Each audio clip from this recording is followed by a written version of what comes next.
Cybersecurity Fundamentals. By the end of this lesson, you'll be able to explain the fundamentals of cybersecurity, identify threat actors, attacks, and mitigation. You'll be able to describe security policies, procedures, standards, and baselines. And finally, you'll be able to elaborate on the cybersecurity mitigation methods. Fundamentals of cybersecurity. What is cybersecurity? Cybersecurity refers to a set of techniques used to protect the integrity of networks, programs, and data from attack, damage, and unauthorized access. It can also be defined as the protection of information assets by addressing threats to information processed, stored, and transported by inter-networked information systems. But why do we do cybersecurity? Well, it's due to technological advancement. Rate of cybercrime is increasing. Due to most of the trade and business online these days, there is an ever-increasing demand to protect this data. The presence of regional and global crime syndicates creates social engineering and ransomware concerns through stolen credentials and monies. Cyber armies, whether through nation-state actors or globally based large threat actors, have considerable resources and time to support vast techniques and procedures. And finally, financial frauds target banks, credit card industries, and retail chains to capitalize on large amounts of personal and financial data. Information security often refers to the processes and tools designed and deployed to protect sensitive business information from modification, disruption, destruction, and inspection. Cybersecurity, however, refers to a set of techniques used to protect the integrity of networks, programs, and data from attack, damage, or unauthorized access. Again, information security deals with information regardless of its format. It encompasses paper documents, digital and intellectual property in people's mind, or verbal or visual communication. Cybersecurity is a component of information security. Here's some statistics from recent trends that make cybersecurity more important. During the first 6 months of 2018, more than 25 million records were compromised or exposed every single day. 300 billion passwords are right now in existence or going to be in existence by 2020. Cybercrime is expected to cost $6 trillion by 2021. Over 24,000 malicious mobile apps are blocked daily. Healthcare industry ransomware attacks will be quadrupling over the coming years. More than 60% of fraud originates from mobile devices. Personal data is cheap. It sells for as little as 20 cents. 90% of hackers use encryption.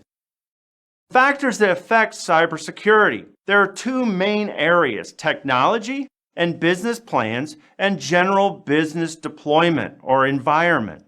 Under technology, we have platforms and tools that are used. Network connectivity, level of IT complexity, new or emerging security tools, and the operational support for security. On the business side, we have the nature of business. We have the business's risk tolerance. We have industry trends or industrial trends. We have mergers, acquisitions, and partnerships that affect. And finally, outsourcing service or providers. So let's talk about the CIA Triad. C, confidentiality. The principle of confidentiality asserts that information and functions can be assessed only by those who are authorized or third parties. Example would be military secrets. Integrity, or I. The principle integrity asserts that the information and functions can be added, removed, or altered only by authorized people and processes. And finally, availability. The principle of availability asserts that the system, The functions and the data must be available on demand according to the agreed upon parameters based on levels of service. So CIA. This triad is the basis for creating a holistic security plan to protect all of your organization's critical and sensitive assets. Introduction to governance, risk management, and compliance. Governance, risk management, and compliance of every organization is different and varies based on the type of organization. It depends on organization mission, size, industry, culture, and legal regulations. The ultimate responsibility of GRC program is to protect their assets and operations, including their IT infrastructure and information. Governance. It is the responsibility of the board of directors and senior management of the organization. A governance program has several goals: provide strategic direction, ensure that objectives are achieved, ascertain whether risk is being managed appropriately, verify that the organization's resources are being used responsibly. Under risk management, it is the process by which the organization manages risk to acceptable levels. Risk management requires the development and implementation of internal controls to manage and mitigate risk throughout the organization, including financial and investment risk, physical risk, and finally, cyber risk. And let's talk about compliance. It is the act of adhering to and the ability to demonstrate adherence to mandated requirements defined by laws and regulations. It also includes voluntary requirements resulting from contractual obligations and internal policies. Success of cybersecurity is ultimately the responsibility of the board of directors. The tone at the top must be conducive to effective security governance.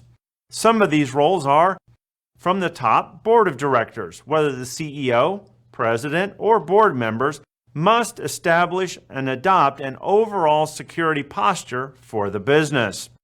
The executive committee is comprised of your executive leadership team that supports all functional areas of the business, for example, HR, marketing, finance, CIO. Your security management team is typically your Chief Information Security Officer, or CISO, or Information Systems Security Manager, or ISM, and will ensure information security strategy and objectives meet the overall business strategy and objectives. Finally, we have toward the bottom the cybersecurity practitioners. These cybersecurity experts are the ones who monitor and support the security of the business's information system. So let's look at approaches to cybersecurity. You can have three different ways: compliance based on security. This approach relies on regulations or standards to determine the security implementation. Risk-based cybersecurity. This approach relies on identifying the unique risk a particular organization faces and designing and implementing security controls to address the risks that you find. An ad hoc approach simply implements security with no particular rationale or criteria. So some of the key terms. Vulnerability is a cybersecurity term that refers to a flaw in a system that can leave it open to attack. A threat is something that may or may not happen, but has the potential to cause serious damage.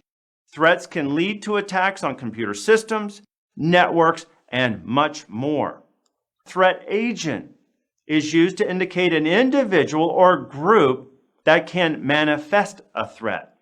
Risk, the potential for loss, damage, or destruction of an asset as a result of a threat exploiting a vulnerability.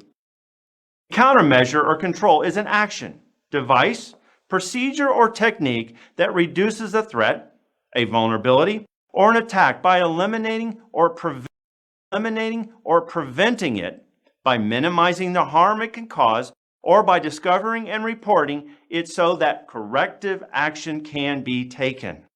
Assets. something of either tangible or intangible that is worth protecting, including people, information, infrastructure, finance, and reputation. Residual risk, even after all safeguards are in place, there will always be residual risk, defined as remaining risk after management has implemented risk mitigation or implemented their risk response. Inherent risk, the risk level or exposure without taking into account the actions that management has taken or will take. Correlation among different basic terms of cybersecurity. If a company has anti-malware software but does not keep its signatures up to date, this is considered a vulnerability. The threat is that a virus will show up in that environment and disrupt productivity. The company cannot eliminate the threat agent, but it can protect itself against this agent from exploiting vulnerabilities within the environment. Applying the right countermeasures or controls can eliminate the vulnerability and exposure and thus reduce the risk. Threat actors, attacks, and mitigation. A threat actor or malicious actor is a person or entity that is responsible for an event or incident that impacts or has the potential to impact the safety or security of another entity. Threat actor categories: script kiddies, hacktivists, organized crime, nation states, APT, advanced persistent threats, insiders, and competitors. Main threats to an organization are things you have to consider: natural environmental threats, supply system threats, man-made threats, social or political threats.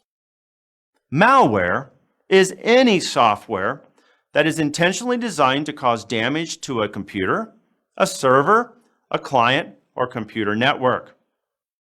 A malware is a set of instructions that run on your computer and make your system do something that an attacker wants it to do. Malware types can be in the form of worms, viruses, trojans, logic bombs, adware, rootkits, spyware, ransomware, and backdoors. And these can impact the information system by stealing protected data that you have, deleting documents that you have that maybe are critical, performing click fraud where it's monitoring your clicking on the keyboard or in that type of frame, and it's capturing that information. Stealing software serial numbers. For example, if I buy software or if I have software, if I steal the serial numbers, I may be able to replicate the software or claim that the software is mine. And then finally, adding software not approved by a user and using your computer as a relay for other attacks. For example, a botnet. Worms are self-replicating pieces of code that attempt to penetrate networks and computer systems. Once a penetration occurs, the worm will create a new copy of itself on the penetrated system. A virus is a piece of a malicious code that replicates by attaching itself to another piece of executable code. Trojan horse is a piece of one thing, but hides some other functionality. Spyware, it is malware that can be put in someone's computer to secretly gather information about the user and relay it to advertisers, to other interested parties. It can get in a computer as software virus or as the result of installing a new program. Adware, it is a type of malware that bombards you with endless ads and pop-ups windows that could be potentially dangerous for your device. It is a type of software that shows ads. Most adware are safe, but some can gather your personal information. Rootkits are a form of malware that is specifically designed to modify the operation of the operating system in some fashion to facilitate non-standard functionality. A backdoor. This refers to a program or programs that attackers have installed after gaining unauthorized access to a system to ensure that they can continue to have unrestricted access to the system, even if their initial access method is discovered or blocked. Logic bombs are malicious code objects that infect a system and lie dormant until they are triggered by the occurrence of one or more conditions such as time, program launch, website logon, and so on. Ransomware. This is a type of malware that attempts to extort money from the computer user by infecting and taking control of a victim's machine or files or documents stored on it. How does it spread? It usually installed when you open malicious email attachment or click a malicious link in an email, an instant message, or even if you visit a malicious website. How do you prevent this? Keep all of the software on your computer up to date. Keep your firewall turned on. Don't open spam messages or click links on suspicious websites. Let's talk about different malware attacks. Covter. It's a Trojan, which has been observed acting as click fraud malware or ransomware downloader. Some of you may have heard of WannaCry. It's a ransomware worm that encrypts your files and asks for ransom or money in the form of cryptocurrency. Zeus, or Zbot, is a modular banking Trojan which uses keystroke logging to compromise victims' credentials when the user visits a banking website. Ghost, it's a remote access Trojan used to control infected endpoints. Ghost is dropped by other malware to create a backdoor into the device, allowing an attacker to fully control the infected device. And finally, Mirai is a malware botnet known to compromise the Internet of Things, or IoT, devices in order to conduct a large-scale distributed denial of service, or DDoS, attack. Mirai is dropped after an exploit has allowed the attacker to gain access to the machine. Let's talk about a denial of service attack. It can exploit a known vulnerability in a specific application or operating system, or they can attack features or weaknesses in specific protocols or services. The purpose of a denial attack service can be simply to prevent access to the target system, or the attack can be used in conjunction with other actions to gain unauthorized access to a computer or network. This can be accomplished by crashing the system, taking it offline, or by sending so many requests that the machine is simply overwhelmed. Let's talk about a distributed denial of service. A DOS attack employs multiple attacking systems, is known as a distributed denial of service. The goal of a distributed denial of service attack is also to deny the use or access to a specific service or system. A network of attack agents, sometimes called zombies, is created by the attacker to launch the attack. Several recent denial of service or distributed denial of service attacks. We had GitHub on February 28th of 2018. GitHub, a popular developer platform, was hit with a sudden onslaught of traffic that clocked in at 1.3 terabits per second. If that sounds a lot, it is. That's because the traffic not only was so massive, it was record-breaking. It shut everything down. The pop vote, DDoS, was carried out in 2014 and targeted the Hong Kong-based grassroots movement known as Occupy Central. The movement was campaigning for a more democratic voting system.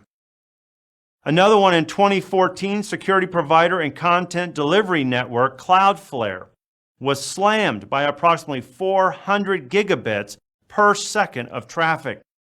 The attack was directed at a single Cloudflare computer and targeted servers in Europe, and was launched with the help of a vulnerability in the Network Time Protocol, or NTP, for computer clock synchronization. Let's talk a little bit about application attacks.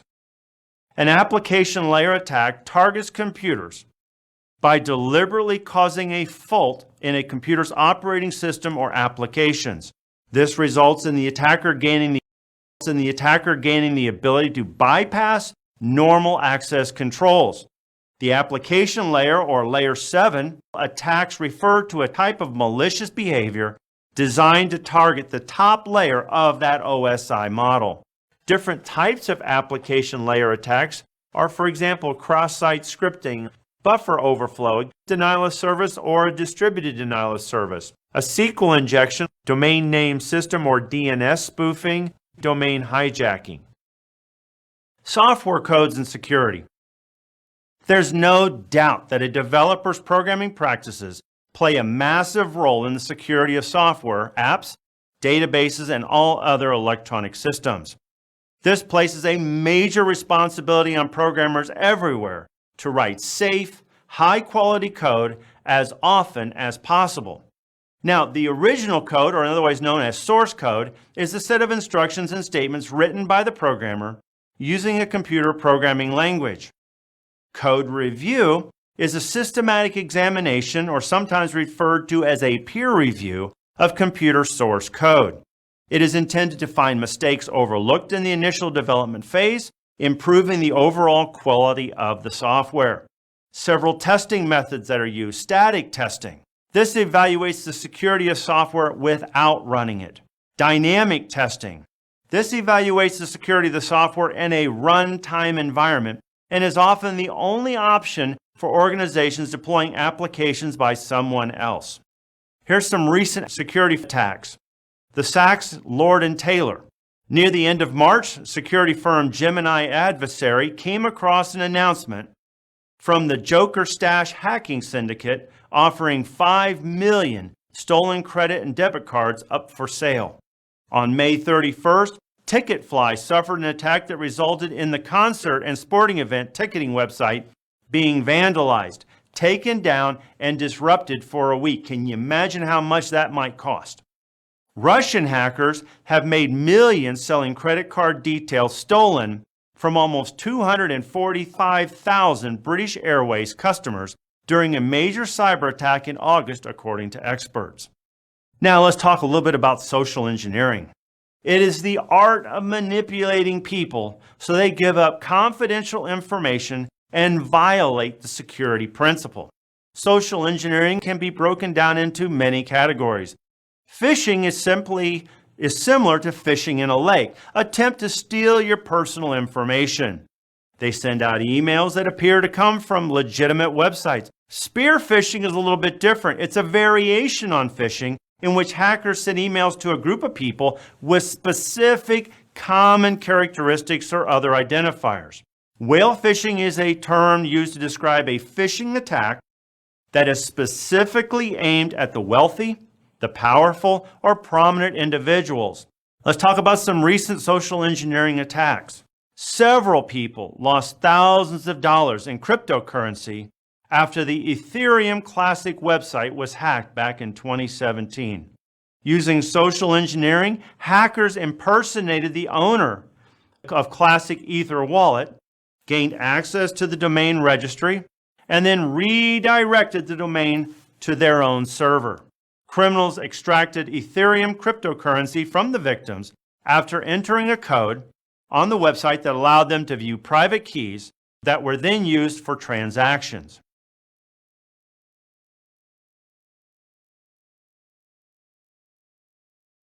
Security policies and procedures. Security Management Plan, or SMP, should use a top-down approach. Senior management is responsible for initiating and defining policies from the top down. Middle management is responsible for releasing these standards, baselines, guidelines in relation to the policy that was established by the senior management. The operations management and IT teams then implement the controls that were defined above. Finally, the end users must comply with all the functions of the organization.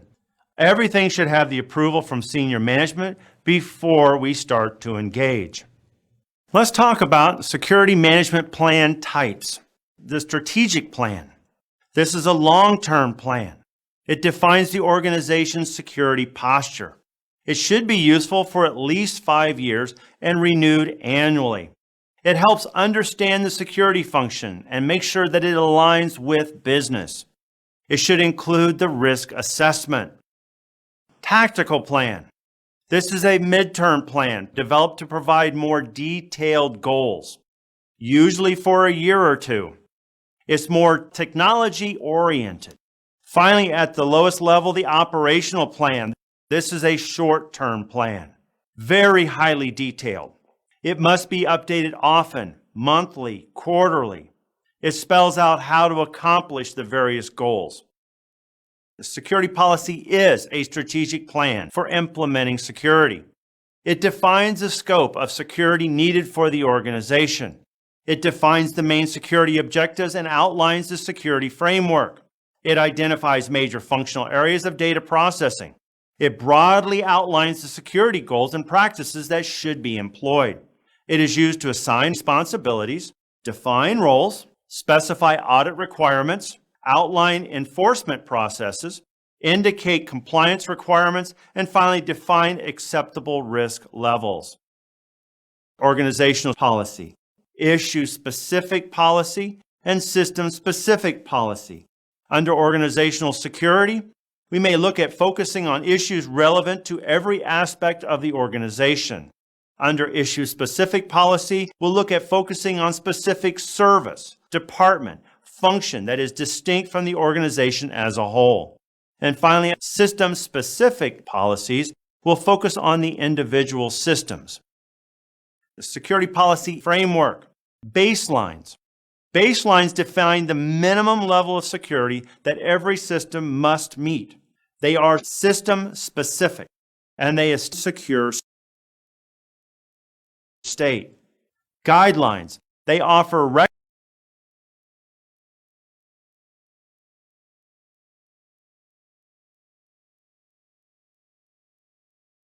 recommendations on implementation.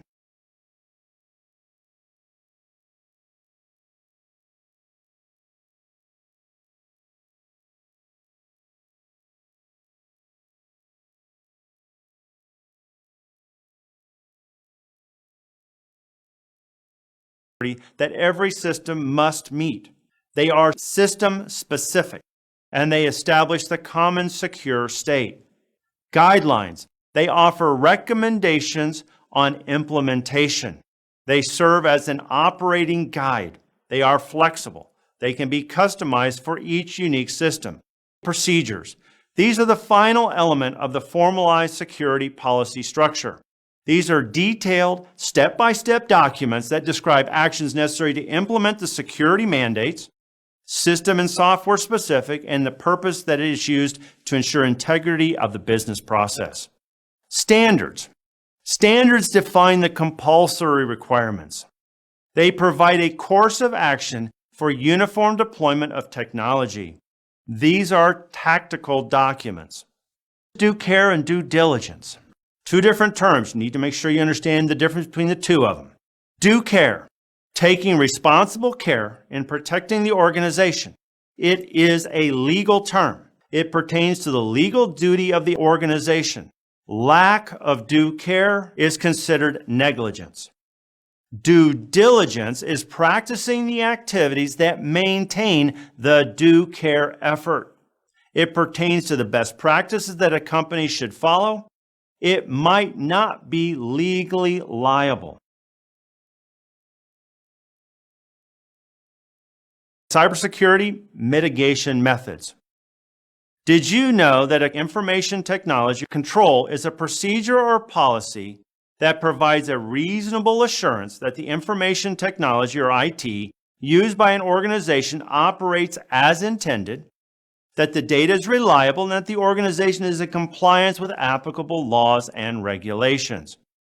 On the other hand, a countermeasure is an action or method that is applied to prevent, avert, or reduce potential threats to computers, servers, networks, operating systems, OS, or information systems, IS. Countermeasure tools include antivirus software and firewalls. It is put into place to mitigate or reduce the potential risk. The three controls are as follows. Administrative security procedural controls are primarily procedures and policies which put into place to define and guide employee actions in dealing with the organization's sensitive information. Example, policies are on hiring practices, training, data classification. The next type of control is technical control. These are hardware and software controls used to provide automated protection to the information technology system or applications. Good examples, firewalls, biometrics, authentication systems, antivirus. Finally, the last type of control is a physical control.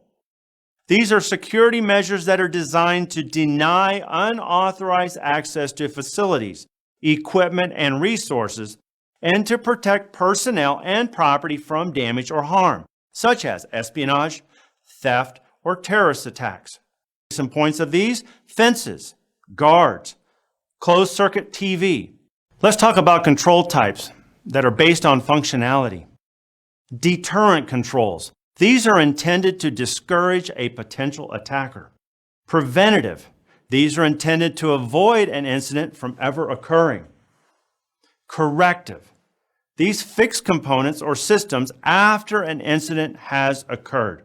Recovery. These are intended to bring the environment back to the regular operations or back from the situation. Detective. These help identify an incident's activities and potentially an intruder. And finally, compensating is to provide an alternative measure of control. Defense in depth is the act of using multiple security measures to protect the integrity of information. Its intent is to provide a redundancy in the event a security control fails or a vulnerability is exploited that can cover aspects of personnel, procedural, technical, or physical security situation for the duration of the system's life cycle. Defense in-depth architecture has multiple security controls that can be implemented depending on your organization's business strategy and objectives that can reduce the risk of cybersecurity incidents or events from mitigating the effects of these situations when they do occur. Identity management. This is the organizational process for identifying, authenticating, and authorizing individuals or groups of people to have access to applications, systems, or networks by associating user rights and restrictions with established identities. Identity management, also known as identity and access management, is, in computer security, the security and business discipline that enables the right individuals to access the right resources at the right times and for the right reasons. So what are the components of identity management? Authentication, authorization, user management and central user repository. Under identification and authentication, identification is the ability to identify uniquely a user of a system or an application that is running in the system. Authentication is the ability to prove that a user or application is genuinely who that person or what that application claims to be. Something you know, a password. Something you have, a token card. Something you are or do, a biometric feature. Where you are, location. Multi-factor authentication is an authentication method in which a computer user is granted access only after successfully presenting two or more pieces of evidence to an authentication mechanism. Two-factor authentication is a type or subset of multi-factor authentication. For example, a combination of more than one method, a token and a password or a PIN, a token and a biometric device. Authorization is the process of enforcing policies, determining what types of qualities of activities, resources, or services a user is permitted. Authorization determines whether the user has the authority to issue commands. Usually, authorization occurs within the context of authentication. Once you have authenticated a user, they may be authorized for different types of access or activity. Accountability is the traceability of actions performed on a system to a specific system entity, for example, users, processes, devices. For example, the use of a unique user identification and authentication supports accountability. The use of a shared user ID and password destroys accountability. Auditing. An audit is a manual or systematic, measurable technical assessment of a system or application. Manual assessments include interviewing staff, performing security vulnerability scans, reviewing applications and operating systems access controls, and analyzing physical access to the systems. Monitoring involves collecting and analyzing information to detect suspicious behavior or unauthorized system changes on your network, defining which types of behavior should trigger alerts, and taking actions to mitigate. Patch management is an area of systems management that involves acquiring, testing, and installing multiple patches or code changes to an administered computer system. Patch management tasks are things like maintaining current knowledge of available patches, deciding what patches are appropriate for particular systems, ensuring that patches are installed properly, testing systems after installation, documenting all associated procedures such as specific configurations required. Please note that famous WannaCry ransomware was able to spread to such a large extent and cause damage because a patch, which could have been fixed, was missing on the system and not applied at the appropriate time. System hardening is a collection of tools, techniques, and best practices to reduce vulnerability in technology applications, systems, infrastructure, firmware, and other areas. System hardening is the process of eliminating as many security risks as possible. Hardening is the process of securing a system by reducing its attack surface. Hardening activities for a computer system can include keeping security patches and hotfixes updated, monitoring security bulletins that are applicable to a system's operating system and applications, closing certain ports such as server ports, not allowing file sharing among programs, installing virus and spyware protection, including an anti-adware tool that malicious software cannot gain access to the computer on which it is installed, creating strong passwords, removing unnecessary programs and user accounts from the computer, using encryption where possible. Let's talk about change control. This is a systematic approach to managing all changes made to a product or system. The purpose is to ensure that no unnecessary changes are made, that all changes are documented, and that services are not unnecessarily disrupted and resources are used efficiently. Change control flow goes from the change request to the formal request for change, to a change approval board, to implementation, review, and finally, possible rollback.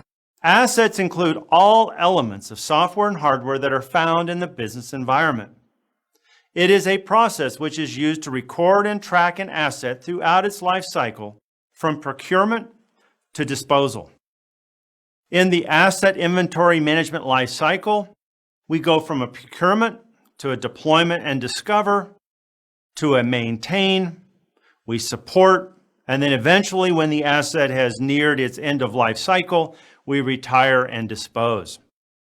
Data is the smallest piece of information in any form. Computer data is information processed or stored by a computer. This information may be in the form of text documents, images, audio clips, software programs, or other types of data. Data management is an administrative process that includes acquiring, validating, storing, protecting, processing required data to ensure that accessibility, reliability, and timeliness of the dates of data describes the different modes whereby data is used by computing equipment. There are a total of 3 basic data states: data at rest, data in transit, and data in use. Data at rest. This generally refers to data in a database or file that functions as a system, application, user, or backup data. Data in transit. Data that is being sent over a network or a local transfer between devices. Data in use. Data that has been pulled into memory or that is currently being processed. Information. Life cycle. First, we acquire it. We copy or create. We get system data and business process data are attached. Information is indexed. We deal with the use of the data. This presents the most challenge in protection. Archival. It's important to decide on the needs for backup and how they're going to be protected. Need to decide on the retention period, days, weeks, months, years, sometimes infinite. Disposal. How are we going to get rid of the data? Data is indeed destroyed. We got to make sure it is. It is destroyed correctly. How and where is it stored for critical destruction? This is an ongoing process and not a one-time effort. The important metadata item that should be attached to all information is at the right classification level. The classification level should always be attached throughout the life cycle of the information. This helps indicate the level of protection that is needed for each type of data. And finally, helps ensure data is protected in a most cost-effective manner.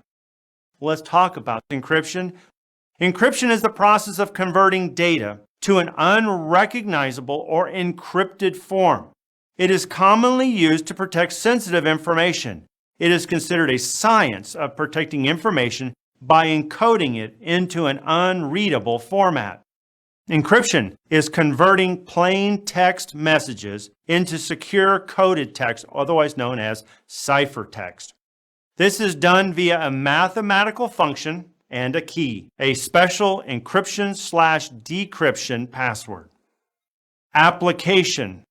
This protects data in transit over our networks. It protects information stored on computers. It deters and detects alterations of the data.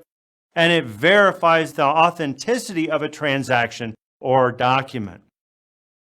Cryptography is a method of storing and transmitting data in a form that only those it is intended for can read and process.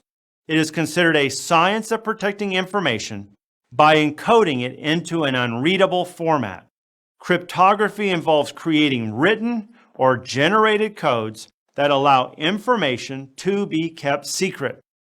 Cryptography converts data into a format that is unreadable for an unauthorized user, allowing it to be transmitted without unauthorized entities decoding it back into a readable format, thus compromising the data. Effective encryption systems depend on algorithm strength, secrecy, and difficulty of compromising a key. The non-existence of backdoors by which an encrypted file can be decrypted without knowing the key. And the inability to decrypt an entire ciphertext message. Types of encryption: symmetric and asymmetric encryption. Symmetric encryption is based on the same key or private key to encrypt plain text and decrypt ciphertext. The advantage: one key to encrypt and decrypt. It uses less processing power. Disadvantage: getting the key to those you want to exchange the data with. And finally, data encryption standard, or DES, is 64-bit, and advanced encryption standard, AES, is 128-bit to 256-bit. Asymmetric encryption. This system uses different keys for encrypting and decrypting a message. It solves the problem of getting the key to those you want to exchange the data with.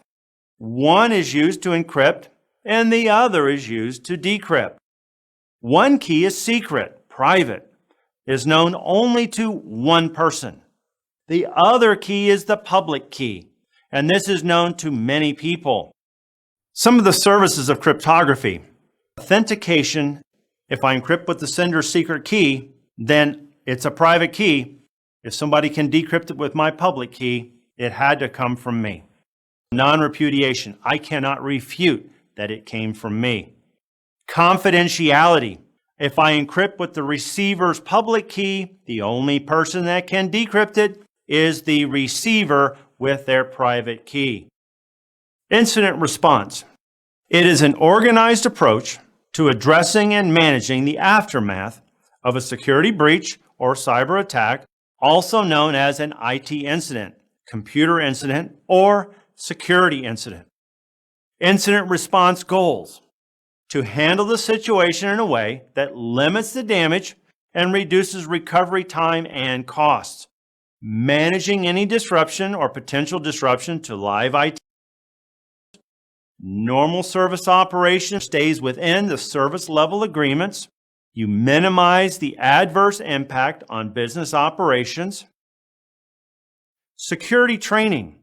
It is an organized approach to addressing and managing the aftermath of a security breach or cyber attack. Security awareness. It is the process of exposing people to security issues so that they may be able to recognize them and better respond to them.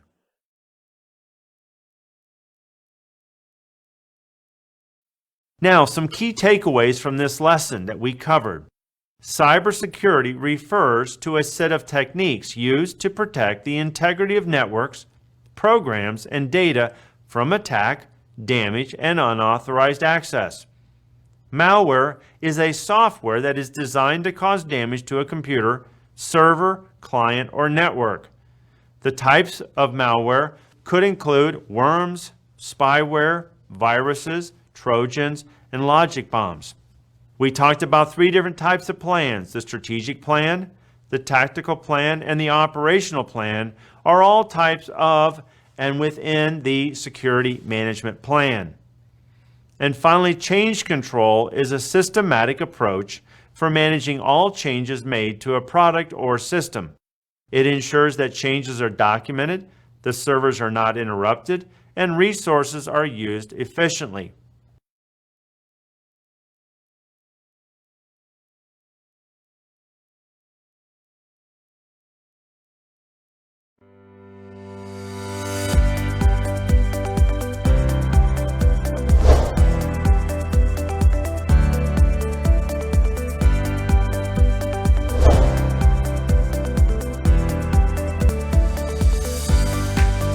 Enterprise architecture and components. By the end of this lesson, you'll be able to describe secure architecture, explain remote access and wireless networks, list the network security controls, define the cloud, virtualization, BYOD, and IoT security, and explain security testing.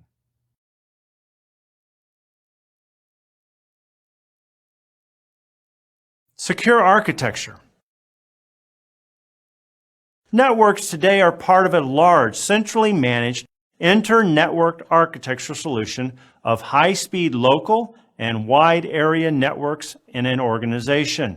Such networks might include web-based front-end application servers, application and database servers, mainframe servers. Organizations may implement service-oriented architecture with web software components using Simple Object Access Protocol, or SOAP, and extensible markup language, XML. Within such an environment, information is highly accessible and available anytime, everywhere, and stored centrally. Telecommunications, electromagnetic transmission of data across systems. Protocol, a standard set of rules that determine how a system communicates with each other. Open network architecture, not proprietary. No one owns, can easily integrate various technologies and vendor implementations. Closed network architecture, proprietary, own one owns, can easily integrate various technologies and vendor implementations. Closed network architecture, proprietary, owned by a specific company, not integrated with other vendors. The primary architectural model for intercomputer communications. It describes how information or data makes its way from application programs such as spreadsheets, through a network medium such as wire, to another application program located on another network. OSI is a layered architecture. Layer architecture simplifies the network design. It's easy to debug network applications. Network management is easier with the OSI layer. Let's talk about the layers. At the very top is application. It allows access to network resources. The presentation layer, used to translate, encrypt, and compress data. The session layer is used to establish, manage, and terminate sessions. Transport provides reliable process-to-process message delivery and error recovery. Network moves packets from source to destination, provides inter-networking. Data link layer to organize bits into frames to provide hop-to-hop delivery. And finally, the physical layer is used to transmit bits over a medium to provide mechanical and electrical specifications. To remember the OSI model or layers, but if you go from bottom to top, please do not throw sausage pizza away. Types of networks. A personal area network or a PAN. It's a microcomputer network used for communications in telephones, personal data devices or PDAs, printers, cameras, scanners, among other computer devices being used by an individual person. Local area networks or LANs. LAN are computer networks that cover a limited area, such as a home, office, or campus. Wide area networks are computer networks that cover a broad area, such as a city, a region, a nation, or an international link. The Internet is an example, and it is the largest example of a wide area network. Metropolitan area networks, or MANs. A MAN are wide area networks that are limited to a city or region. Usually, MANs are characterized by higher data transfer rates than wide area networks. Finally, storage area networks, or SANs. A SAN are a variation of local area networks and are dedicated to connecting storage devices to servers and other computing devices.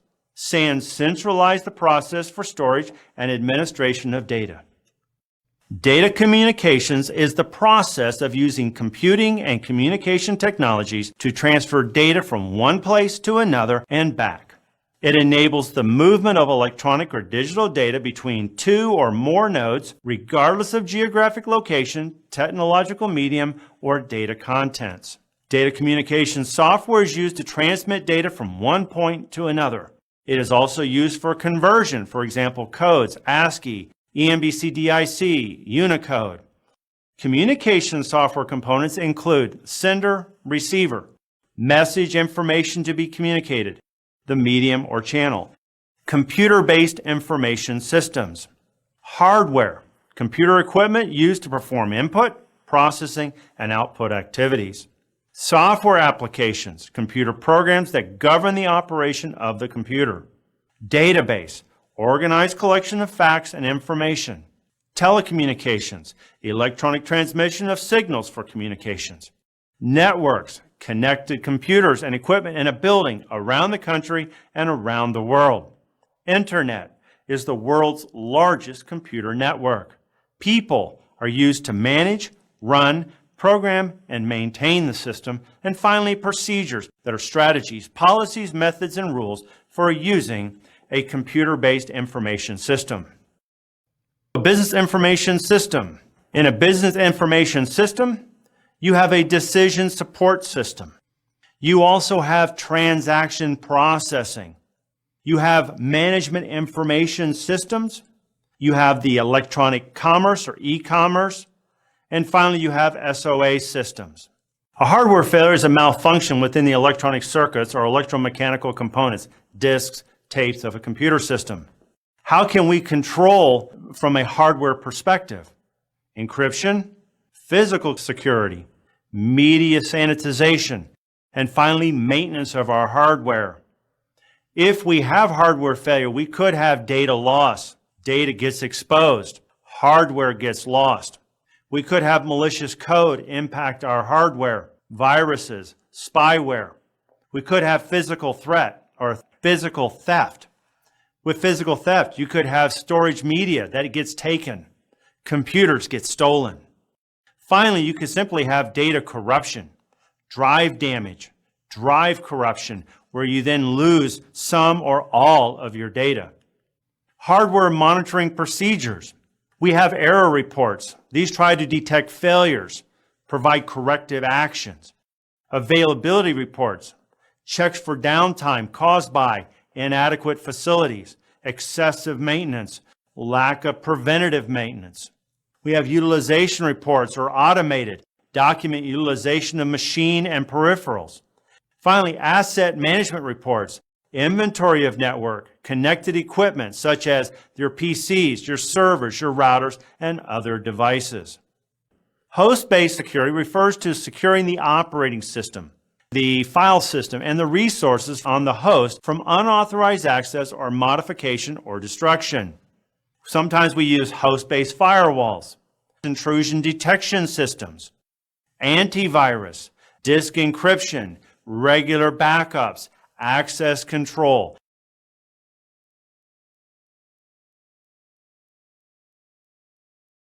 Wireless networks. So let's talk about wireless networks. Wireless networks are computer networks that are not connected by cables of any kind. The use of a wireless network enables enterprises to avoid the costly process of introducing cables into a building or as a connection between different equipment locations. Advantage: mobility. Users can roam around without being disconnected. Reach of the network. It can be extended to places where wired networks simply can't go. Flexibility, scalability. New computers can easily be added without having to pull cables in to support those computers. Disadvantages: speed in general. Speed of a wireless is almost always slower. Security in general is less secure than a wired network. Wireless communications poses formidable challenges for the security professional. Many wireless manufacturers design their devices for easy setup and use, often at the expense of sound security practices. Many wireless devices default to little or no security. A security professional must take precautions to protect sensitive data transmitted over wireless devices. You can use encryption. You can use antivirus, anti-spyware, and a firewall. You can use WPA3 authentication. You can turn off your SSID. And finally, you can change the default password on your wireless access protocol. Case study: Tel Aviv free Wi-Fi network was hacked. One notable example of how easy it can be for a hacker to take over a Wi-Fi network comes from Tel Aviv. Tel Aviv offers a city-wide free Wi-Fi network which incorporates basic security controls to keep users secure on the network. However, it did not prove to be as secure as the city officials thought. While commuting home, Tel Aviv residents, let's call him Mr. X, noticed a new Wi-Fi access point had appeared. The free _TLV access point was provided by the city, and Niederman decided to test its security controls. After determining the IP address through which the Wi-Fi clients access the internet, he disconnected, scanned the router, and discovered the web-based login interface was run through an HTTPS port 443. Virtual private networks, or VPNs. VPNs extend the corporate network securely via encrypted packets sent out via virtual connections over the public internet to distant offices, home workers, salespeople, and business partners. A VPN allows network managers to cost-efficiently increase the span of the corporate network, remote network users to securely and easily access their corporate enterprise, corporations to securely communicate with business partners, supply chain management to be efficient and effective, service providers to grow their businesses by communicating with business partners, supply chain management to be efficient and effective, service providers to grow their businesses by providing substantial incremental bandwidth with value-added services. VPN types include remote access VPN, used to collect or connect telecommuters and mobile users to the enterprise wide area network in a secure manner. Intranet VPN is used to connect branch offices within an enterprise wide area network. Finally, extranet VPN is used to give business partners limited access to each other's corporate network. Risks related to VPNs: lack of required host security software on public machines, physical access to shared machines, endpoints, loss of sensitive information and intellectual property, man-in-the-middle attacks, and finally, hardware limitations. What are some controls that we can put into place for those VPN risks? Security policies and secure access through strong user authentication, host identity verification, host security posture validation, secure desktop, configuration considerations, and finally, user education and security awareness. Let's touch on Bluetooth. Many of us use it. Bluetooth is an open wireless technology standard for transmitting fixed and mobile electronic device data over very short distances. Bluetooth was introduced back in 1994 as a wireless substitute for RS-232 cables. It is a short-range wireless communications technology. It uses radio waves for communication. It is based on a low-cost, low-power, short-range radio link. Speeds 2.4 gigahertz and a range is around 10 to 30 meters. Blue snarfing is the unauthorized access to or theft of information from a Bluetooth device. Blue jacking is the unauthorized sending of text messages to a nearby Bluetooth device. Let's talk about some attacks and countermeasures. Again, a countermeasure is an action that you take in order to weaken the effect of another action or a situation or make it harmless. Use Bluetooth for those activities that are not sensitive or confidential. Whenever possible, change the default pins on your devices. Most people don't ever change them. Do not leave your devices in discovery mode and always turn off Bluetooth when it's not in active use. Bluetooth vulnerability. Let's talk about one. Blueborn. Blueborn, a set of 9 exploitable Bluetooth vulnerabilities, was thought to affect close to every laptop and mobile device which used the communication protocol when the bugs were found last year. The airborne attack is difficult to protect against as it does not spread over an IP connection, and traditional antivirus solutions are no defense. RFID, radio frequency identification, is using radio waves to read and capture information stored on a tag attached to an object. A tag can be read from up to several feet away and does not need to be within direct line of sight of the reader to be tracked. RFID risks include business process risk. Interference with RFID results in interference with business processes. Business intelligence risk. Competitors can gain information from RFID and use it to harm the business. Privacy risk. Compromise personally identifiable information where back to an individual. An externality risk is an example, an adversary gaining unauthorized access to computers or an enterprise network through the IP through enabled RFID readers if the readers are not designed and configured properly. Talk about some security controls that we can use to try to help that risk.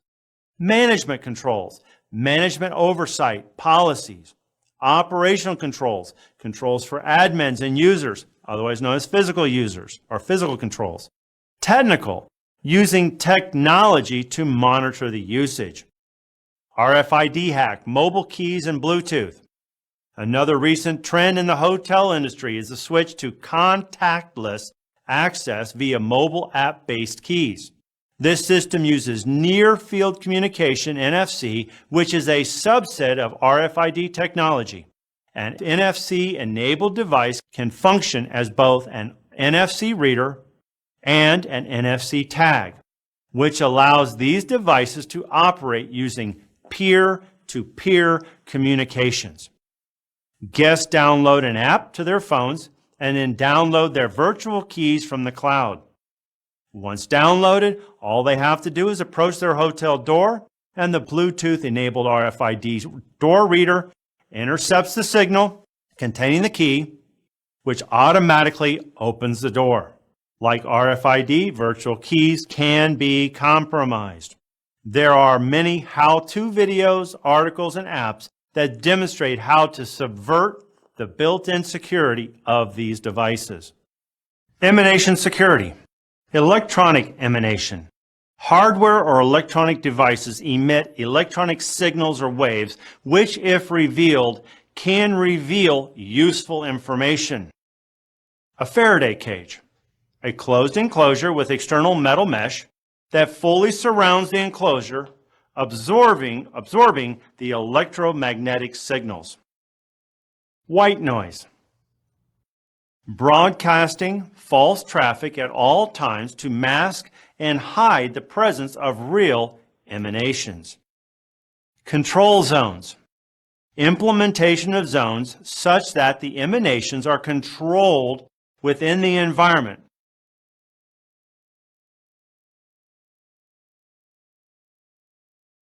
Network security controls. Network-based protection/security is a method of preventing your computer network from unauthorized user access, email spoofing, Trojan horses, denial of service, hacking, viruses, spyware, and intruders. The categories: you may have an active attack, passive attack. Active attack, in which an intruder initiates commands to disrupt the network's normal operation. For example, virus, data modification, or a worm. A passive attack is when a network intruder intercepts data traveling through the network. Example, traffic analysis, scanning, wiretapping. So let's talk about firewalls then. Firewalls, perimeter security for corporate networks connecting to the internet. It looks at and tries to prevent external intruders, untrusted internal users or internal hackers. It applies rules to control network traffic flowing in and out of a network, allowing users to access the internet, stopping hackers or others on the internet from gaining access to the network. General firewall features, combination of hardware and software, should control the most vulnerable point between a corporate network and the internet. Unified threat management refers to a specific kind of IT product that combines several key elements of network security to offer a comprehensive security package to buyers. Unified threat management is a jack of all trades. It provides multiple functionalities in one device: firewall, antivirus, anti-spam, intrusion detection systems, data loss prevention, virtual private network. Goals: simplicity, streamlined installation and maintenance, centralized control. Issues: single point of failure, single point of compromise, and you have performance issues. Web application firewall. A web application firewall filters, monitors, and blocks HTTP traffic to and from a web application. It is differentiated from a regular firewall in that a web application firewall is able to filter the content of specific web applications, while regular firewalls serve as a safety gate between servers. It can prevent attacks stemming from web application security flaws such as SQL injection, cross-site scripting, file inclusion, and security misconfigurations. Intrusion detection systems, otherwise known as IDS. IDSs monitor network usage anomalies. Used together with firewalls and routers, they are continuously operating in the background. Their administrator is alerted when intrusions are detected. They protect against external and internal misuse. The components of an IDS, you have the sensor, which collects data, which can be network packets, log files, and system call traces. You have the analyzer, which receives input from sensors and determines intrusive activity. You have the admin console, and finally the user interface. IDS categories, you can have a network-based IDS, otherwise known as a NIDS, identify attacks within a network. You can have a host-based IDS or HIDS, configured for a specific environment and monitor internal resources of systems. Now, an intrusion prevention system is different than an IDS.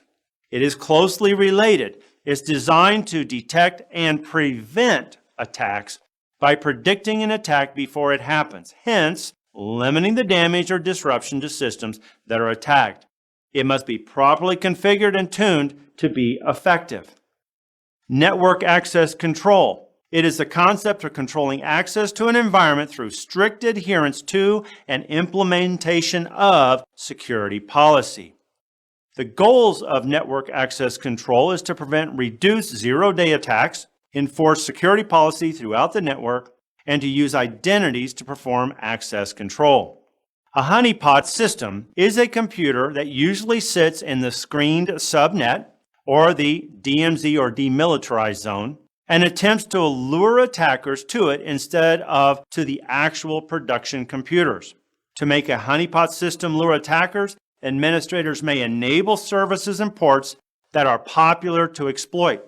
Some honeypot systems have services emulated, meaning that the actual service is not running, but software acts like those services is available.